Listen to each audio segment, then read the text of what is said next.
Hey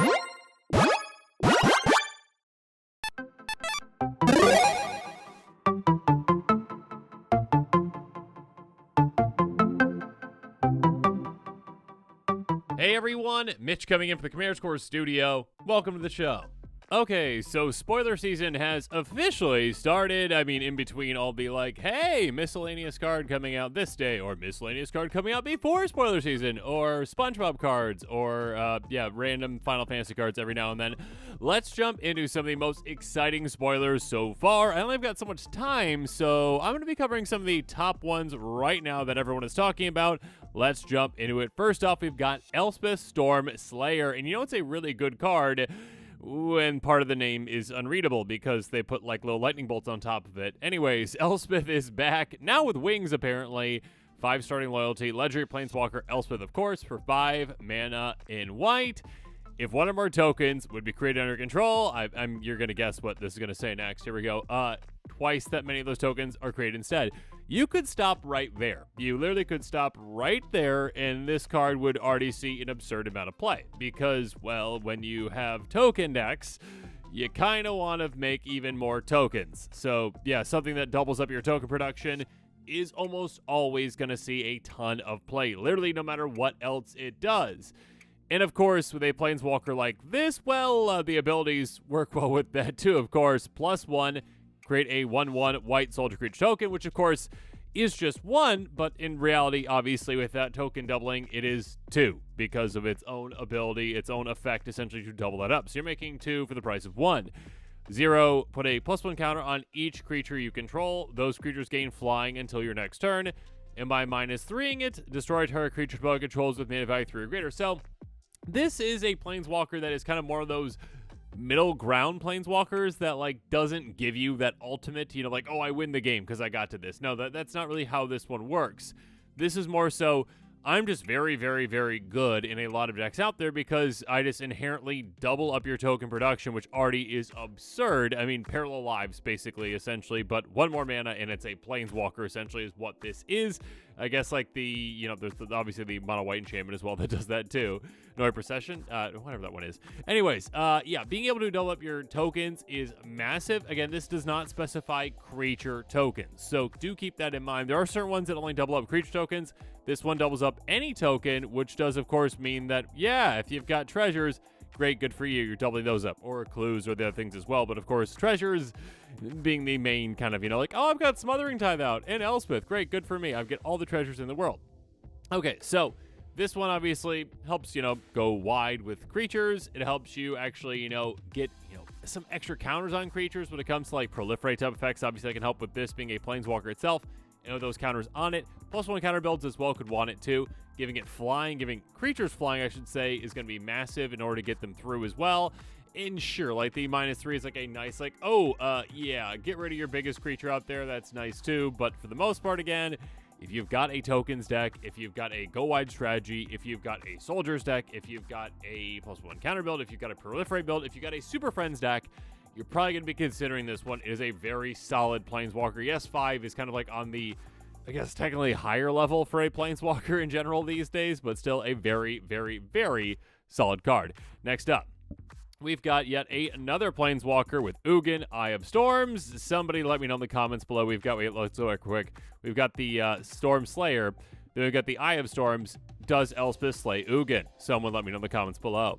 Anyways, 7 starting loyalty for Ugin, 7 mana planeswalker. When you cast a spell, exile to 1 target permanent that's 1 or more colors. When you cast a colorless spell, exile to 1 or more target permanent that's 1 or more colors. Gross, disgusting already. Again, Wizards these days is like, all right, planeswalkers just aren't cool enough. They actually need to have, triggered abilities or activated abilities on them. We just can't have them, just be, regular planeswalker abilities. No, it's got to be like, oh yeah, you get to do all these other things. It's basically an enchantment, essentially. But also, hey, planeswalker abilities too. Anyways, +2, you gain 3 life and draw a card. Nice. 0, add 3 mana. Lovely. Okay, that's gross. -11. Okay, so we've got an ultimate here. Search life for any number of colors, non-land cards, exile them, then shuffle until end of turn. You may cast a card paying their mana cost. Okay, you win. There's the you win the game card. Okay, so already with this one, obviously with 7 starting loyalty, yeah, if you've got any kind of like a doubling season type card out, which doubles up the number of counters when this enters, you could just win, obviously, if you're like, okay, yeah, I get every single colorless non-land card in my deck, which isn't that redundant, technically, because, like, lands don't inherently have a color, but they're not also colorless either, so, like, I mean, I know that you're just, judges, rules, lawyers, help me, please, like, why do you need to put that, non-land? Anyone? Okay, but yeah, being able to just basically play all your color spells for free, yeah, you're gonna win. You're just gonna win. You have everything in play. You're going to win. There's also of course combos that can work with that too. Of course, it's like, oh yeah, I got Basalt Monolith and Rings of Brighthearth. Okay, I win the game. I mean, infinite mana. You don't really win the game, but you win the game anyways. I guess infinite mana doesn't really help you when you've got all the cards that you can just play for free. Yeah, hey, yeah, you just win when you hit that. That's nice, but I mean, just at a base level, 7 mana, exiling one thing. Okay, that's nice right away. You get, 3 life and draw a card on top. That probably is what you're going to do. Unless you're like, okay, I've got this other thing that's like 3 mana or less and I can play it. Cool, I'll do that with a 0. That being said, yeah, being able to just, whenever you're casting any color spell, exile one permanent that's one or more colors. If you throw this in any color deck out there, it's going to be like a haymaker for you because you're just going to be playing color spell after color spell after color spell and getting rid of your opponent's, one or more colored things that are in play. Which, yeah, unless you're playing against literally all colorless decks, this is not useless. It's going to be very, very, very good. Yeah, this is very solid. 7 mana, you're paying a lot for a Planeswalker out there. I already kind of talked about how, like, Elspeth's like, it's on the higher end typically these days for, like, a Planeswalker, I would say. Like, like, oh, yeah, 5. It's like, they better be doing a lot. At 7, you need to be doing everything, and this does everything for you. I mean, at the base level, I mean, again, I talked about how, like, doubling season, you automatically get that alt. This is like, oh, okay, cool. +2. Next turn, +2. Okay, next turn, I win the game. If I protect my commander, if I protected my Planeswalker properly. This is a haymaker type card in colorless strategies. Like, would it see play in like Planeswalker strategies as well, like in general? Maybe. I mean, like, that ultimate might mean less to you. But if you've got, like, like Prismatic Bridge, you hit this off the top, and you're like, oh, okay, cool, yeah, it's in play, great. Or if I cast color spell, it's good for me. If not, I just get, like, free mana and draw cards and gain some life, cool. Yeah, I could see playing that as well. But yeah, keep in mind that is a cast trigger for that first one. And it's interesting. It's a very interesting card. Okay, moving on. We've got All Out Assault, a very cool enchantment for 5 mana in Mardu. And I think Mardu decks are going to absolutely love this. And it's just absolutely gross. And it's going to be very expensive because, well, it's a mythic. And also, Ugin. Creatures you control get +1/+1 and have Death Touch. Yeah, Death Touch on creatures is just gross. There aren't too many ways to, like, give your entire team just Death Touch inherently. There are a couple ways they're like, okay, like when your creatures attack, sure. Like there's that one bow, like Lega's bow of water, or that one like snake thing. Or cool, yeah, okay, yeah, attacking, Death Touch, good. That's also very good, and that's usually when you want it. That being said, just inherently giving all your creatures Death Touch is massive because, well, obviously, while you're attacking, it is a huge way to deter any kind of defense from your opponents, and if they do block, they lose things, which is great. And also, obviously, when you're blocking, it's like, oh, okay, cool, yeah, don't swing at me. If not, you're going to be losing a lot of things as well. And if you've got any kind of pingers as well, that's obviously it's like a one-shot KO on those. And if you got trample, cool, you're trampling through. Lots of reasons why Death Touch is amazing. On top of that, though, when this enchantment enters, if it's your main phase, digital combat phase, if this main phase called your combat by main phase, you attack it next turn on tap, you treat your control. Or attack this turn. Okay, basically what it means is, hey, extra combat. Like, they really need to find a way to, like, just simplify that and be like, extra combat. You know what extra combats are? Cool, that extra combat thing, you get that. Cool. So essentially, yeah, that is a 5 mana, you get an extra turn, that also does extra combat, I should say, that stays in play and gives your creatures +1 and Death Touch. That is massive. That is huge. That is absurd. That is, yeah, one more than, like, Relentless Assault, and you get this to stay in play and also get +1 and Death Touch. That's gross. Absolutely disgusting. If you have a Mardu deck, you're definitely going to be considering it. If you've got any kind of, like, an attack deck, like, again, Ugin, you're really going to be like, yeah, how much do I have to, pay for this mythic rare? Yeah? $15? I'll think about it if you're not a budget player, but yeah, I'll think about it. Yeah, it's going to be a very, very good card for a lot of decks out there. Gross. Moving on. Also, it's just like a good anthem against that Death Touch. Like, even if you don't care that much about the extra combat, which you will, but, like, cool, yeah. And also, again, it's like when it enters, doesn't count if it's a cast trigger too. So, like, if you have a way to blink it, cool, good for you. Congratulations. Next up. And finally, Betor can do all. Everyone, I'm your kid.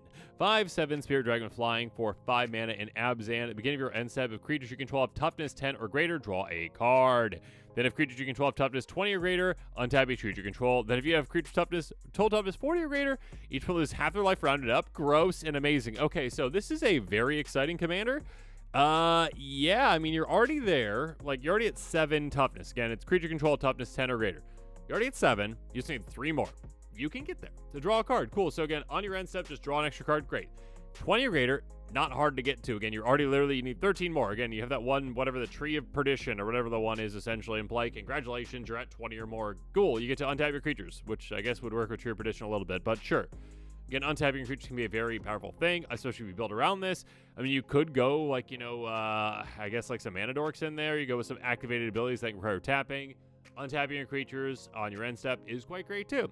That being said, obviously being able to be like, oh yeah, my creatures have total toughness 40 or greater. Every opponent loses half their life. Rounded up. Keep in mind, rounded up. That does matter. If you've got any kind of a life loss doubler out there, like, oh gosh, like Warlock's, what's the Warlock skill one or whatever that is, like the enchantment, or just like Wound Reflection, you win the game. That's a combo. Congratulations. So, and even if you're not comboing, like if you've got something in play where it's like, hey, when an opponent loses life, you gain that much life. Congratulations. Yeah, you get all that. Exquisite Blood, whatever it is. And then also just, I mean, having your opponents halve their life total is just absurdly powerful as it is. So, yeah, this is a disgustingly cool commander. It does require some setup to get there, but sure. I mean, just build up a bunch of walls and you're there. And of course, it's incredibly easy to pump your creatures. Like there's those, I can't remember the card's name, but like instant speed, 1 and a green, like all your creatures get +0/+5. If you literally just want to out of nowhere be like, oh yeah, I don't really have that many creatures in play. I got a couple.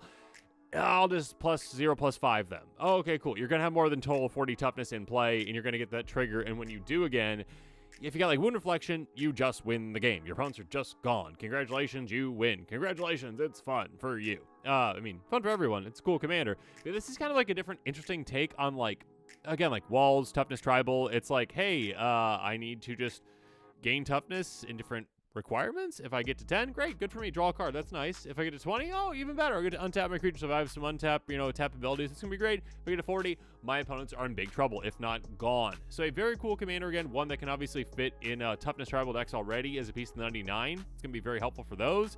But of course, as a commander, I can definitely see a good amount of decks being built around this one. Very fun. And with that, this episode is coming to a close. Comment below with your thoughts on it. And of course, as always, thanks again and have a good one.